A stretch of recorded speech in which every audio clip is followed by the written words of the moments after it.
இந்த பட்ஜெட் பற்றிய உங்களுடைய முதற்கட்ட கருத்து என்ன? முதல்ல வந்து ஆனந்த் ஸ்ரீனிவாசனுக்கு ஒரு சின்ன கிளாரிஃபிகேஷன் கொடுத்துட்றேன். அவருடைய point of view is always point of view. மொத்தம் நம்ம நாட்டில் வந்து ஃபைல் பண்ணுறோம், ரிட்டர்ன் ஃபைல் பண்ண 7.55 crore.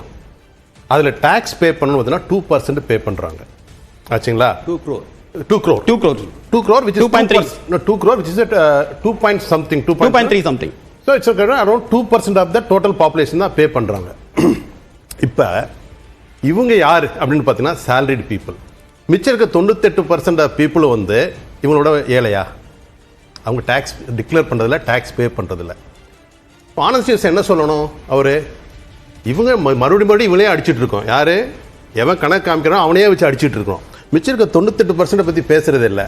இப்போ டேக்ஸ் 7.5 கோடி பேர் வந்து டிக்ளேர் பண்ணியிருக்காங்க, ரிட்டர்ன் பண்ணியிருக்காங்கன்னா இந்த கவர்மெண்ட் 15 கோடி பேருக்கு உள்ள இன்கம் என்னன்னு பார்க்கணும். அதை விட்டு இந்த 2% திருப்பி அடிச்சுட்டு இருந்தேன்னு வச்சுக்கோங்க. மற்றவங்களாம் ஏன் விட்டுட்டோம், அதை பற்றி யாரும் பேசுறது இல்லை. ரைட். ரெண்டாவது விஷயத்துக்கு வருவோம். அவருடைய point of it's okay, middle கிளாஸ்ங்கிறது 12 lakhs, ஒவ்வொருத்தரும் ஒவ்வொரு இது வச்சிருக்கேன். இப்போ நான் ப்ராடர் பெர்ஸ்பெக்டிவ் பார்த்தா 12 lakhs இஸ் மிடில் கிளாஸ் தான். ஏன்னா நம்ம இருக்கிற டேட்டா வச்சு பேசுகிறோம். டேட்டாவில் இல்லாதவங்களை பற்றி நமக்கு தெரியாது. அதனால பரவாயில்ல, 12 lakhs கூட மிடில் கிளாஸாக இருக்கலாம், 8 lakhs இருந்துட்டு போகுது. பட் இது வரவேற்கத்தக்கது. ஏன்னா இவங்க தான் வந்து வழக்கமாக பணம் டேக்ஸ் கட்டிகிட்டே இருக்கிறாங்க. சார் சொன்ன மாதிரி வந்து பார்த்தீங்கன்னா இந்தியாவில் வந்து டிக்ளேர் பண்ணது as per income tax 76 lakhs people வந்து 10 லட்சம் ரூபாய்க்கு மேலே இன்கம் இருக்குன்னு சொல்லியிருக்காங்க. இது டிக்ளேர் பண்ணதில்லை. இப்போ இந்தியாவில் வந்து 76 லட்சம் பேர் தான் 10 லட்சம் மேலே சம்பாதிக்கிறாங்களா? இல்லை. இப்போ அவங்கெல்லாம் வந்து இந்த டேக்ஸ் நெட்டுக்குள்ளே வராமல் போயிட்டாங்க. அதனால நம்ம அவங்கள பற்றி கவலைப்படுறதில்லை. எவன் கட்டுறானோ அவனை திருப்பி அடிப்போம். ரைட். அதனால வந்து சார் சொன்ன மாதிரி அவருடைய point of view 12 lakhs is okay. But 12 lakhs வந்து இந்த 76 லட்சம் பேர் தானா? That's a question. ஸோ அதனால வந்து அவருடைய வியூ. But I welcome. ஏன்னா இது கண்டினியூஸாக டேக்ஸ் பே பண்ணுறதுக்கு ஒரு ரிலீஃப். ரெண்டாவது விஷயம் பார்த்தீங்கன்னா அது பெரிய இழப்பெல்லாம் கிடையாது கவர்மெண்ட்டுக்கு. மீறி போனால் அவங்க 1 லட்சம் கோடின்னு இருக்காங்க. இந்த மணி மறுபடியும் சர்க்குலேஷனுக்கு போய் ஜிஎஸ்டி எல்லாம் போய் நீ வரும்போது பார்த்தீங்கன்னா ஒரு 60 கோடி பேர் இருக்கும். If they extend the tax collection for another 2 crore இது ஒன்றுமே கிடையாது. ஸோ அதனால் அது ஒரு ரெண்டாவது விஷயம் வந்து மற்றபடி பார்த்தீங்கன்னா சார் சொன்ன மாதிரி ரயில்வே பற்றி பேசலை. Very disappointing. ஏன்னா இந்தியாவில் வந்து பார்த்தீங்கன்னா விமானத்தை தவிர நீண்ட தூர பயணத்துக்கு போய் யூஸ் பண்ணுறது ட்ரெயின். அந்த ட்ரெயினை அப்கிரேட் பண்ணுறதுக்கு பற்றி பேசல. 51 வந்தே பாரத் இது வரைக்கும் விட்டுருக்காங்கிறது ஒரு பெரிய விஷயம் கிடையாது. இந்தியா மாதிரி கண்ட்ரிக்கு 760 கோச் பண்ணியிருக்காங்கிறது பெரிய விஷயம் கிடையாது. ஸோ ரொம்ப எதிர்பார்த்தோம். இன்ஃப்ராஸ்ட்ரக்சர், ரயில்வே இன்ஃப்ராஸ்ட்ரக்சர் இந்தியாவோட டிரான்ஸ்போர்ட்டோட முதுகெலும்பு. அதை பற்றி டிசப்பாயிண்ட் சார் சொன்ன மாதிரி. வரவேற்கத்தக்க விஷயம் வந்து அதை சொன்ன விஷயத்தில் வரவேற்கத்தக்கது பார்த்துட்டான ஃபுட், இதை பற்றிலாம் நிறைய பேசுறது வரவேற்கத்தக்கது. பல்சஸ் அறிவிப்பாக தான் இருக்கு. இது நோ மெஷர். இந்த இதுக்குள்ள இவ்வளோ அச்சீவ் பண்ணுவோம் அப்படிங்கிறது எங்கேயும் இதுக்கு முதல்ல இன்வெஸ்ட் பண்ணதோட ரிசல்ட் என்ன? ஸோ நமக்கு ரிசல்ட்டே தெரியாது. அப்போ the only one way is money is going. Sir சொன்ன மாதிரி நிறைய இது வந்து அனெக்சரில் போனதுனால அதை கமெண்ட் பண்ண முடியாது. ஜென்ரலாக பார்த்தோம்னா வருமான வரி விலக்குங்கிறத தவிர வந்து பெருசாக சொல்கிற மாதிரி எதுவும் இல்லை. இந்த மாதிரி கண்ட்ரிக்கு 3 பத்தாது. ஏன்னா சச் a country, சைனா டீப்சீக்கு already is ruling the world. இப்போ தான் நம்ம ஸ்டார்ட் பண்ணுறோம்னா when will we catch. அவர் இறுதி கருத்து சொல்ல விரும்புகிறேன். இல்லை அதான் இந்த இப்போ சார் சொன்னது ஆனந்த் ஸ்ரீனிவாசன் சொன்ன விஷயம் வந்து ரிலேட்டிவாக பார்க்கணுங்கிறாரு. 2 கோடி பேருக்கு மட்டும்தான் இல்லை இன்கம் டேக்ஸ் பே பண்ண தான் பலன் கிடைக்குது.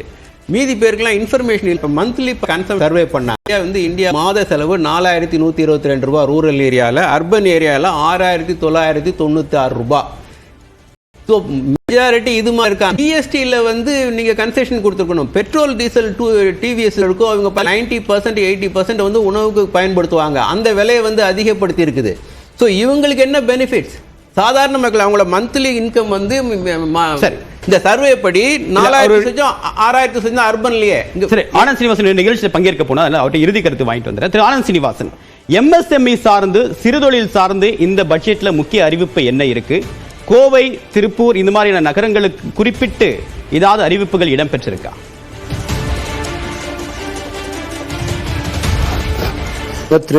நம்ம அனெக்ஸ்டரை பார்க்கணும். ஆன் தி பர்ஃபேஸ் ஆஃப் இட் நான் கடன் உங்களுக்கு நிறைய தரேன்னு சொல்றாங்க. கடன் யார் கொடுக்க போறாங்க? பேங்க் கொடுக்க போகுது. சென்ட்ரல் கவர்மெண்ட் கடன் கொடுக்காது, பேங்க் தான் கடன் கொடுக்க போகுது. அதை எதுக்கு இந்த பட்ஜெட்ல பேசுறீங்க? நீங்க என்ன சொல்றீங்க? நான் வந்து கடன் கொடுக்கறேன், உங்களோட லிமிட்டை ஏத்துறேன் அப்படின்னு சொல்லியிருக்கீங்க. நீங்க என்ன சொல்லியிருக்கணும்? இவ்வளோ டாக்ஸ் பிரேக் தரேன். கவர்மெண்ட் 2 தான் பண்ண முடியும். எய்தர் நீங்கள் டேக்ஸ் பிரேக் கொடுக்க முடியும், இல்லை இன்ட்ரெஸ்ட் ரேட் சப்வென்ஷன் கொடுக்க முடியும். அதாவது பேங்க் உங்களுக்கு 14% வட்டி போடும், அதில் 4% வட்டியை நான் எடுத்துக்கிறேன்னு சொல்ல முடியும். ரெண்டாவது, நீங்கள் வந்து பிஎஃப் கட்ட வேண்டாம், நீங்கள் வந்து இன்கம் டேக்ஸில் உங்களுக்கு ஸ்பெஷலாக நான் ஏதாவது பண்ணுறேன், எய்தர் டேக்ஸில் கொடுக்க முடியும், இல்லாட்டா இன்ட்ரெஸ்ட் சப்வென்ஷன் பண்ண முடியும். அது ரெண்டுமே இல்லை இங்கே. இல்லை நான் லேண்டு கொடுக்குறேன், இல்லை நான் ஏதாவது மிஷினுக்கு நான் கிராண்டாக தரேன், நீங்கள் டைரெக்டாக சப்சிடி தரேன், இது மாதிரி ஏதாவது சொல்லினா தான் எம்எஸ்எம்இக்கு. இந்த பட்ஜெட்டில் கிசானுக்கு கூட என்ன சொல்லியிருக்காங்க, கிசானுக்கு நான் கிரெடிட் கார்டு கொடுக்குறேன்னா ஸ்டேட் பேங்க் ஆஃப் இந்தியா கொடுக்கும். ஸ்டேட் பேங்க் ஆஃப் இந்தியாவில் நான் ஷேர் ஹோல்டரு, 50% தான் government share holder, 50% public share holding. நீங்கள் ஒரு லிஸ்டட் கம்பெனி கொடுக்குற கடன் கொடுக்கறத நீங்கள் எப்படி உங்கள் கணக்கில் சேர்த்துப்பீங்க? நீங்கள் உங்கள் பட்ஜெட்லேருந்து என்ன கொடுக்க போகிறீங்க? 5-10 வருஷத்துக்கு முன்னாடி என்ன சொன்னீங்க பட்ஜெட்டில்? பல்சஸில் செல்ஃப் சஃபிஷியன்ட் ஆகுங்கிறீங்க. இப்போ என்ன சொல்கிறீங்க? டிமாண்ட் ஏறிடுச்சு, இன்னும் ஒரு 10 வருஷம் கழிச்சு பருப்பு வைக்கிறதுனால நம்ம செல்ஃப் சஃபிஷியன்ட் ஆகுங்கிறீங்க. நீங்கள் என்ன சொல்லியிருக்கணும்? அரிசிக்கு இவ்வளோ கிலோ எக்ஸ்ட்ரா நான் வாங்கிப்பேன், கோதுமைக்கு இவ்வளோ எக்ஸ்ட்ரா கிலோ வாங்குவேன், உளுந்துக்கு இவ்வளோ எக்ஸ்ட்ரா வாங்குவேன், காட்டனுக்கு இவ்வளோ எக்ஸ்ட்ரா நான் விலை கொடுத்து வாங்குவேன். தக்காளி ஒரு ஃபார்மர் இப்போ ரொம்ப பில்லு போயிட்டுருக்கு. ஒரு குவிண்டல்ங்கிறது 100 கிலோ தக்காளி, 100 கிலோ தக்காளியை 20 ஏதாவது சொன்னீங்களா? ஒரு ட்ரேடர் ஒரு பில்லு அம்ரித்சரில் ஓப்பனாக போகிறது, 100 கிலோ தக்காளியை மார்க்கெட்டில் 20 ரூபாய்க்கு விற்றுருக்கான். அதுக்கு நீங்கள் என்ன சொல்லுவீங்க? லாஜிஸ்டிக்ஸ்ன்னு சொல்கிறீங்க. லாஜிஸ்டிக்ஸுக்கு கடன் கொடுப்பேன்னு சொல்லியிருக்கீங்க. கார்மெண்ட் 1 லட்சம் கோடி கார்மெண்ட் இன்வெஸ்ட் பண்ணியிருக்குன்னு சொல்லியிருக்கீங்களா? சொல்லலை. லாஜிஸ்டிக்ஸுக்கு கடன் கொடுப்பீங்க. கடன் பேங்க் கொடுக்குங்க. பேங்க் ரீஃபைனான்ஸ் 1 lakh crore பண்ணுறேன், நபார்டு பண்ணால் கூட அது கடன். மார்க்கெட்டில் பாண்டை போட்டு கடன் வாங்கி கொடுக்குறீங்க.